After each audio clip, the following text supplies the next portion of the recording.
कारण परकीय चलनावर आपलं क्रेडिट अवलंबून आहे ना, ते आपल्याजवळ जेवढं राहील तेवढंच तिकडं आहे. आणि म्हणून खऱ्या अर्थानं पैसे झालं तर ते सांभाळलं पाहिजे.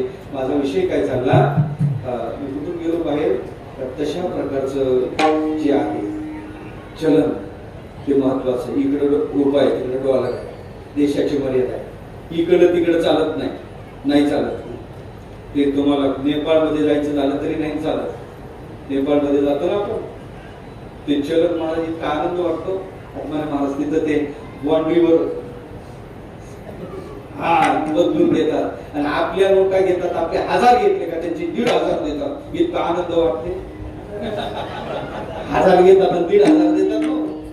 इतका आनंद वाटतो. तिकडे गेल्यानंतर आपल्याकडे 100ची वस्तू तिकडे 200 ला. मग लक्षात येते दोन्ही पावलं बरोबर.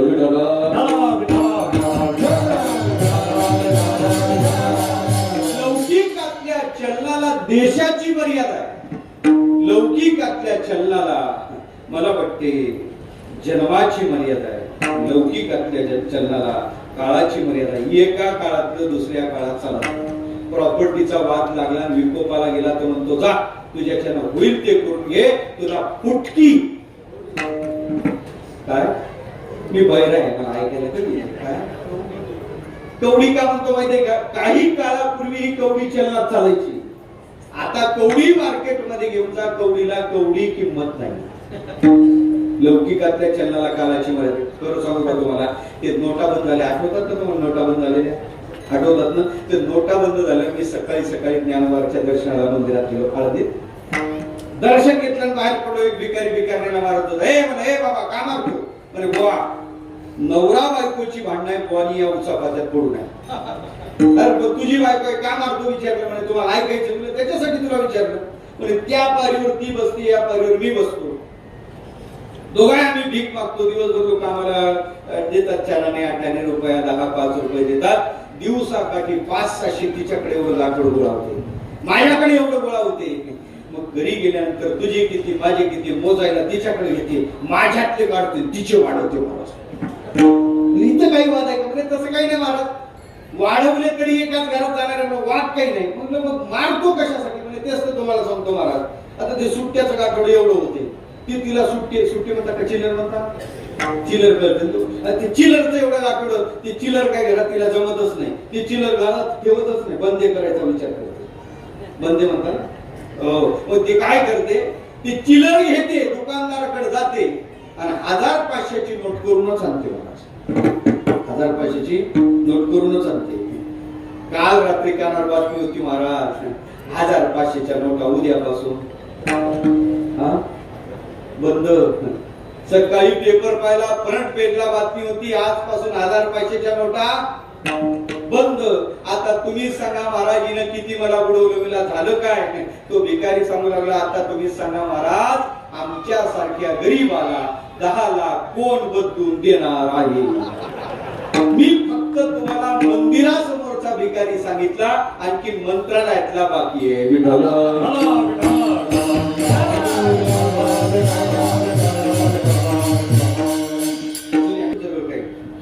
इकडं नाही विचार, तिकडं तांदूळात ठेवलेल्या, गव्हात ठेवलेल्या आहेत का काही तुमच्याकडं?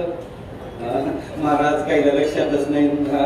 यांच्यापासून यांनी वाचून तिथं ठेवल्या, ते लक्षातच आलं नाही. त्या नोटा बंद झाल्या, ते पुन्हा म्हणजे भेटत होते ना पालटून, ते गेल्यावर त्या सापडल्या. मग ते पालटी पण सांगायचं आता इकडल्या मावल्या चांगल्या आहे. पण एका गावात गेलो, मला एका मावशीने एवढं पॉकेट दिलं म्हणून मला नाही आनंद वाटला. मी फोटो नाही दिलं. मग आळंदीत येऊन पाहतो तो जुन्या 500च्या नोटा.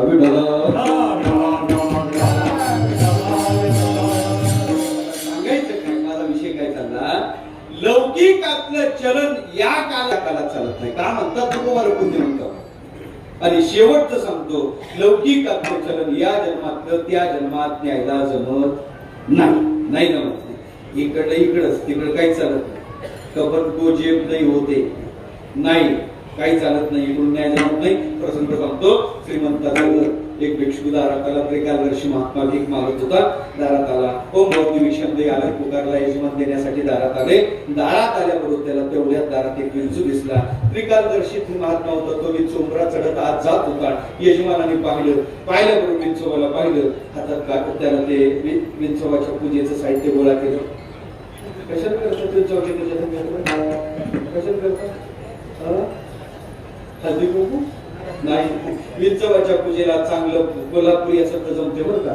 त्याला चप्पल काढली. ते चप्पल घेऊन त्या विंचावर उगारली. तेवढ्या यजमानाने हात त्या साधूला हातरला. काय करतो म्हणे? मला दिसत नाही. विंचू घरात जाईल कोणाला चावा येईल म्हणून मारतो म्हणे. मारू नको. का मारू नको म्हणजे मला तिन्ही काळाचं ज्ञान आहे. तो विंचू कोण आहे तुला माहितीये का? तो विंचू मोठा आहे, साधा आहे, मारू नको म्हणजे साधा नाही, मारू नको म्हणजे कोण आहे? कोण आहे म्हणजे सांगला अरे तो तुझा आज आहे. आजार विंचू कोण आहे तुझा? आजा म्हणजे असा कसा झाला? मग तर त्याला असा राग आला. मग त्याला आधीच पाण्याची जमीन याला दिली नव्हती, बिना पाण्याची दिली होती. काय बिना पाण्याची जमीन कोरडो जमीन याला दिलेली वाटण्यात गोळ म्हाताऱ्याने घातलेला होता. आणि दुसरी घटना अशी होती, जिवंत असेपर्यंत तिजोरीच्या चाव्या म्हाताऱ्यानं दिल्या नव्हत्या. गेल्यावर कापून घ्याव्या लागल्या. मग असा राग आलेला होता. मग त्यानं ते असं उचललं, असं घेतलं, एकाच याच्यात काय केलं? त्या विंचवाचं काय केलं? भरीत केलं. पाहता काय? आता माझा प्रश्न तुम्हाला आहे, घर कोणाचा आहे? ते विंचवाचं. तिजोरी कोणाची पाहायला चालला होता? त्यालाच कमावली. बरं कोण मारलं त्याला? त्याच्याच नातानं. मग या जन्मात कमावलेलं चलन त्या जन्मात काय कामाचं आहे? काय कामाचं आहे? का म्हणतात तुकोबारा पुण्यवंत व्हा. लौकिकातल्या चलनाला ह्या तिन्ही मर्यादा आहे. धनवंत होण्यापेक्षा पुण्यवंत व्हा. तर पुण्याला एकही मर्यादा नाही. भजन करा सांगतो विठ्ठल.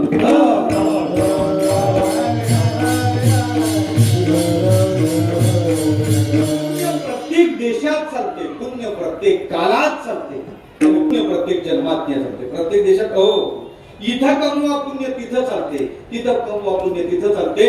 फक्त निर्देश करतो स्वामी प्रभुपादाच्या चरित्राचा विचार करा.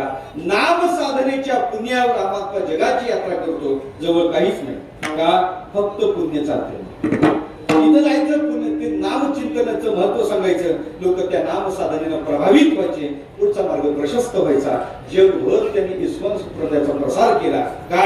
फक्त पुण्य चालते. पुण्य प्रत्येक देशात चालते. पुण्य प्रत्येक काळात चालते. प्रत्येक काळात व प्रत्येक काळात. सामान्य काळ सोडा.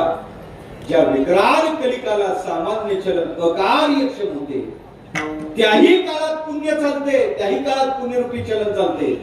तुम्हाला सांगेल घटना सत्य आहे. महाराष्ट्रात घडली. भरधाव वेगाने एसी स्लीपर लक्झरी बसेस निघल्या. 2:30 वाजता ड्रायव्हरचं गाडीवरचं कंट्रोल सुटलं. ही गाडी भरधाव वेगाने जात होती. ही लक्झरी बस समोरच्या गाडीवर जाऊन धडकली. दोन्ही लक्झरी बसेस धडकल्या. धडक इतकी जोराची होती, दोन्ही गाड्या अर्ध्या एका टेकलेल्या. घटना सत्य बरं का? तेवढ्यात एसीच्या गॅसनं पेट घेतला. लोक तुटले होते. हात तूट, पाय तूट, मस्त तूट. लोक तुटून पडले. एसीच्या गॅसनं पेट घेतला. जिवंत लोक जळत होते. धावा वाचवा आक्रोश चालू होता. वाचवा कोणीच नव्हतं. घड्यात रात्री 2:30 वाजले होते. जंगलातली घटना. जिवंत लोक जळत होते. मीडियाने सकाळी 6ला ते विदारक दृश्य टीव्हीला दाखवलं. प्रत्येक जण पाहत होतं, हळहळ व्यक्त करत होतं. आणि मग मीडियाने शोध घेतला. कोणी वाचलं का? कोणी वाचलं का? लोकांनी सांगितलं 3 वाचले. हॉस्पिटलमध्ये उपचार घेतात. मीडियाने बातम्या दाखवण्यासाठी तिथपर्यंत पोहोचले. त्यातला एक सावध होता. त्याची मुलाखत मीडियाने घेतली. आणि मग मीडियाने त्याला विचारलं, अरे बाबा कुठून निघले होते? कुठं जात होते? स्पीड अधिक होता का? ब्रेक फेल झाले होते का? ड्रायव्हर नशापानी करून होता का? असंख्य प्रश्न मीडियाने विचारले. शेवटी मीडियाने विचारलं किती जण गेले? ते आमच्या गाडीतले 32 गेले. किती गेले? 32 गेले. तुम्ही वाचले किती? म्हणे आम्ही 3च वाचलो. मीडियाने विचारलं का रे बाबा 32 ज्या गाडीत जळून मेले त्या गाडीतलेच तुम्ही? हो आम्ही त्याच गाडीतले आम्ही 3 वाचलो. मीडियाने विचारलं का रे बाबा 32 जण जातात तर तुम्ही 3च वाचता, कारण काय? तुमचा वशिला होता का? नाही चालत नाही गोष्टी. तुम्ही काही रक्कम सरकवली होती का म्हणे?